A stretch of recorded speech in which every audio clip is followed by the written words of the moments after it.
Hey, what's up, everybody? Thank you for dropping in again. It's Elvis Workshop time again. I've got a lot of catching up to do. I've had a very busy last couple of months. I've done a lot of collecting, buying a lot of stuff, and I have highlighted some of it in previous videos, but I've kind of let a couple things slip by. So I want to do a little catch up, and also there's two new releases that just came out. I just got them today. I have not had a chance to listen to them yet, but they've gotten great reviews online, so I wanted to at least throw up a video showing them so you don't miss out on them if you're kind of borderline and not sure. I want to show you a little bit about them to kind of help you out to decide if you want to get them or not. So let me do a little housekeeping first. So a couple months ago, this is kind of a fun story. I'm going to show screenshots of these here in a minute, as in like right here.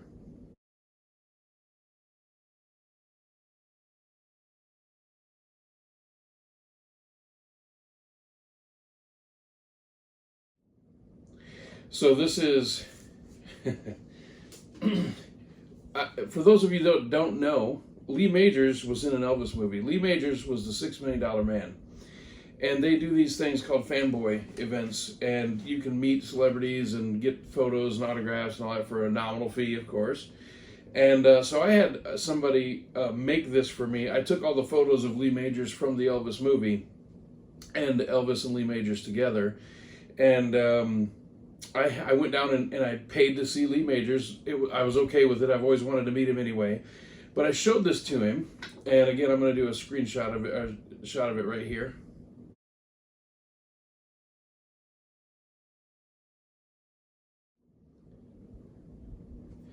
And at first, he didn't even look at it. He just signed it and handed it back to me. And I said, "Can you look at that and look at that and tell me the story behind this?" And he told me the story of this picture. So he was filming on the next stage, sound stage over, and somebody said, "Hey, Elvis is next door. You want to go say hi to him?" Well, Lee Majors knew Elvis, and so he said, "Yeah." So he went over, and they were in between shoots, and there were a bunch of people standing around wearing these waiter outfits. So Lee Majors gets into one. This is the story he told me, and he gets into one of these outfits. And then he ends up in the shot behind Elvis. And he goofs up a couple of times intentionally, drops a tray of glasses, they do cut, they do another take. He bumps into a table, makes a loud noise. Elvis turns around and is like, "What the hell's going on back there?"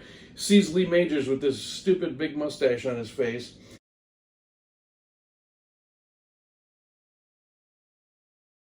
And they all crack up and have a good time. But anyway, so I showed that to Lee Majors, and he asked me for a copy of it. So I thought that was really cool. So that's the first thing I wanted to do with my housekeeping was to show that. That was a great experience. It was a lot of fun.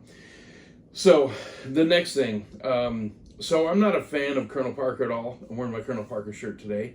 How much does it cost if it's free? That's what it says on there. That's my favorite thing that he ever said. So I'm not a fan of him per se. I don't think he had many fans. He was just the manager. But he is instrumental in the whole Elvis story, and he was a huge part of the story. Like him, hate him, detest him, love him, whatever, he's part of it. So I've never had a Colonel Parker autograph until like about a week and a half ago. Now I have two of them. So I got one right here. This is a magazine that came out, The Partnership Behind the Legend.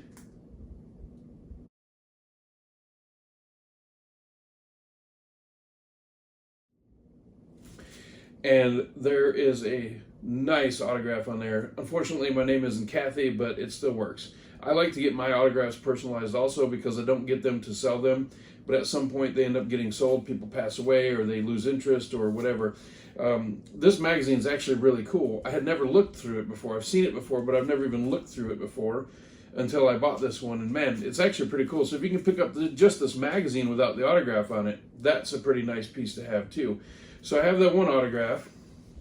The very same day, I picked this one up. This is actually framed and everything. This is a poem that was written in October of 1977, and this was limited to 2,500 copies. And so it has the poem, and then it has a photo of the Colonel with an autograph on it. So I'm not sure if that's the stamp or what, but it is. I don't think it's the stamp. It very well could be the stamp. But this is just a nicely framed piece, and for what I paid for it, I'm not going to tell you what I paid for it because that doesn't matter. But for what I paid for it, with the presentation, and even if it is the stamp with the poem and all that, I did pretty good on it. So very nice piece. So I went from having no Colonel Parkers, because I didn't care, to be honest with you, to having 2 in the same week. So those are nice collection additions to the collection. I don't know where the hell I'm going to put them because I have no room in here, but I will figure it out. So also, I went to a record store recently and saw this. It looks like it's about the size of a 78, but it plays at 45, or no, 33 and a half, 33 and a third. It's just a nice picture disc. Nothing super cool to, write home about, but it is nice. It's live hayride performances. The thing is that threw me off, actually, it's a great record, and I had fun listening to it. But the thing that threw me off a little bit was that it's the overdub stuff that the Stray Cats did the backing music on it. So they took Elvis's voice off the original radio recordings and pasted them on with new music added behind. And there's a kick-ass version of That's All Right that's on here. The rest of the stuff is kind of so-so, but That's All Right is very, very, very, very, very good. So, next, I want to show you this. This is not Elvis. This is Jimmy Sweeney. And I'm going to show you a close-up of this hype sticker right here, right now.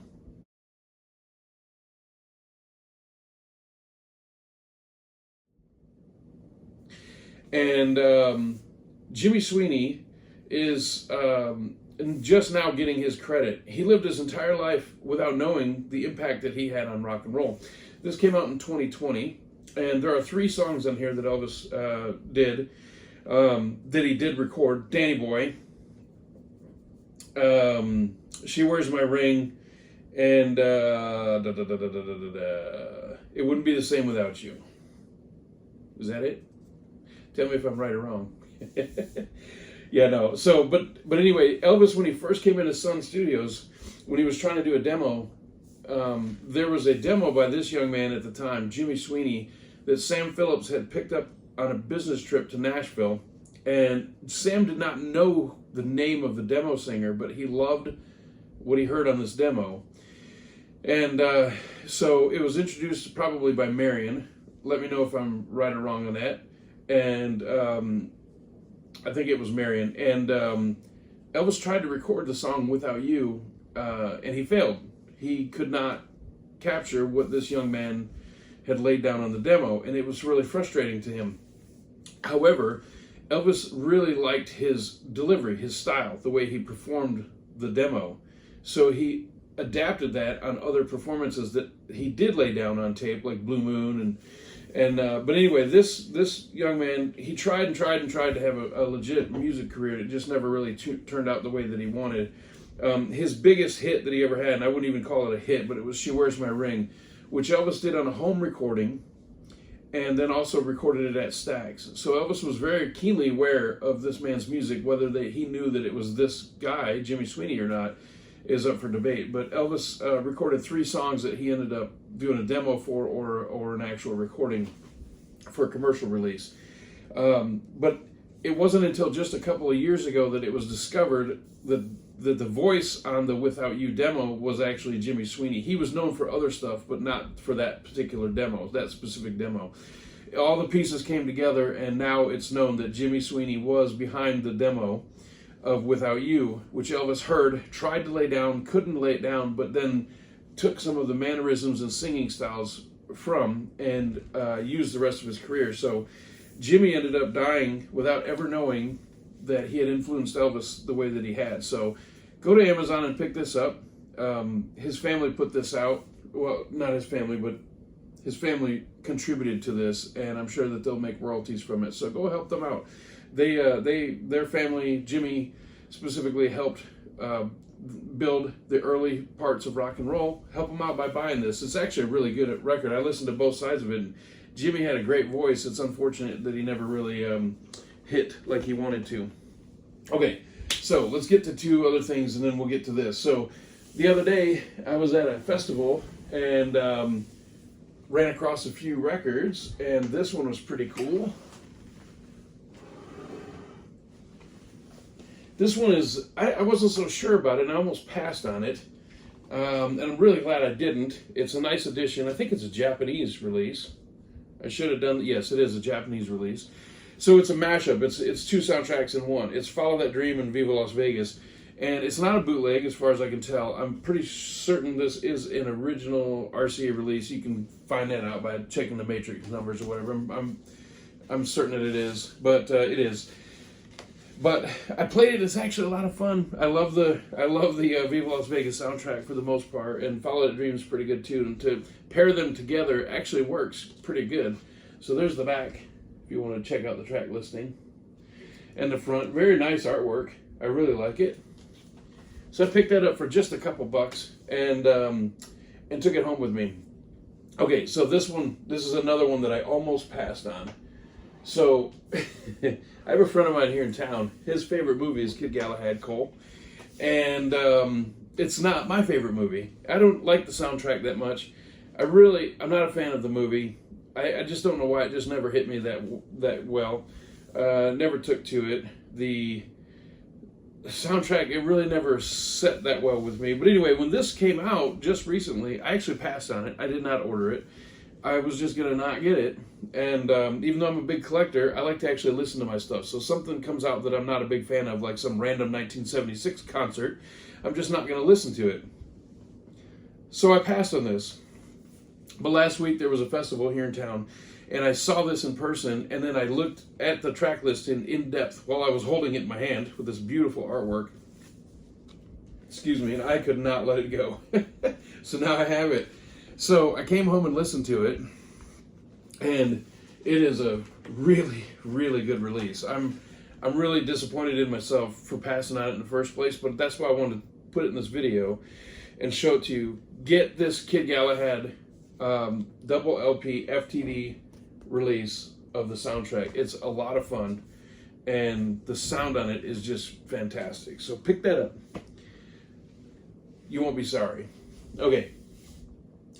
So, a couple months ago, year ago, whenever it was, I did a video on the Lost album. This goes back to the Elvis in the 90s releases, and they had two covers. They had the brown paper sleeve cover, and then they had the this cover on the CD. And vinyl was really down in the dumps at the time, and it was actually very hard to get anything on vinyl. They weren't releasing everything on vinyl. This is not an easy one to get, and when you do run across it, it's kind of pricey. Great album. And go look at that video if you want the whole history of the Lost album. I just wanted to show this just to kind of show, because it has to do with this. It says the Lost Album Sessions. This is the actual Lost album right here. So, again, as I noted earlier, I have not listened to this yet. I just got it today, but I wanted to show it to you for this video. So, it's your typical Sessions release from RCA. I'm sorry, FTD. It has the RCA tape boxes, and you got to watch these when you open them the first time because the discs like to come flying out at you. So there's 3 panels. It shows the tape boxes, the original tape boxes with notes, and then there's the CD. So nothing special there that you're not going to expect already. Same thing here. And then we have the cover of the Lost album here. And this book's actually a little bit thicker than the normal books that come with these. There's a lot of documentation in here, just tons of documentation, all kinds of photos. I'm not going to just sit here and flip through it and show you everything, but I just have to tell you, without even listening to this thing's a total winner. I would get this before it's sold out or out of print and you can't get one. Nice artwork. Elvis had a place in Memphis right down Elvis Presley Boulevard. I can't remember the name of it, but they say it in here and they do get it right. Now, these Sessions things can be a little bit for the hardcore fans like us. It is take after take after take after take of the same song over and over. It can be a little tedious, especially if the song isn't really that great. But the cool thing is the first disc or so, usually, this one is first disc itself, is just the album with, you know, a couple outtakes here and there. And then you get into the tedious track after track after track, same song. But the first disc is going to be worth having for the whole set for. The sound is going to be fantastic. It's going to be in the right order. It's going to be completely remastered, all that stuff. So just disc 1 is worth having this for. But the booklet that comes with it is great. Pick it up before it's out of stock. This one's going to sell quickly. And then it's going to be like these vinyl albums like the Kid Galahad, where you're going to pass on it, you're going to wish you hadn't, and then when you want to get it, it's going to be $350 on eBay or something stupid like that. Last thing, and again, I have not listened to this, I just got it today, but I have heard all kinds of goodness about this. So first of all, this is a 3 CD set. When I opened it, they came flying out, so hopefully they're in better shape now. They are. You got to be careful with that. These things, these jewel cases that they put these in are really subpar. Great artwork. I'll show that to you right here.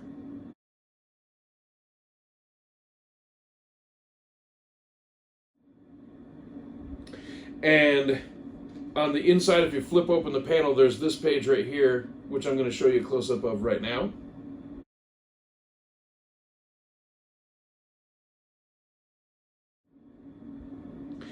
That is pretty cool. I really like that. It shows vintage photos from back then with billboards and the hotel all dressed up, and local advertisements in the magazines, the local show magazines, which are cool. I have a few of those. They're pretty cool to look through. So what it is like, say, let's say just like February of 71 or so. I'm just pulling something out of the air. If I'm wrong on the date, please excuse me, but there's this magazine called Fabulous Las Vegas. So there's several of them, but you flip through them and it shows all the the prices for the hotels. It shows you the different buffet prices, but then it shows you the shows, who's playing, and it has everybody. Everybody. It has all the different shows, and it's printed at the time, so it's retro now, vintage now, but back then it was right now. So it shows all these different artists playing, and then there's Elvis, and it's pretty cool, and it shows when he's playing, the dates when he starts and stops, and there's usually a half page or a full page ad, and that's what's shown in the CD booklet here. But anyway, this is 73, I think January of 73, if I remember correctly. Vegas to Tahoe, and I passed on this one too. Now, I passed on it while it was still pre-ordered, so I did end up pre-ordering it before it was released. This is 3 shows, and I have heard nothing but good things about them. I get so burned out with FTD with the, November 76 soundboard, missing the first 4 songs, missing the last 2 or 3 songs, and 90% of the album or the CD is just Elvis introducing the band and listening to solos and throwing scarves in the audience. Who wants to listen to that crap? So I actually passed on this, even though it was years before that. It was 73. But I heard so many good things about it from people that had listened to it early releases or picked it up online. Don't do that. And it was just too good to pass up. So I'm excited to listen to this.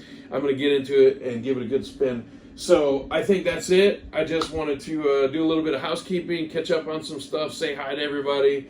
And, oh, this right here, you're wondering, what's this up here for and not showing it? So these are some of the other albums that are related to the Lost album. These are FTD releases, the Tickle Me soundtrack, and Elvis Sings Memphis, Tennessee. These both have tracks that were included in the Lost album sessions.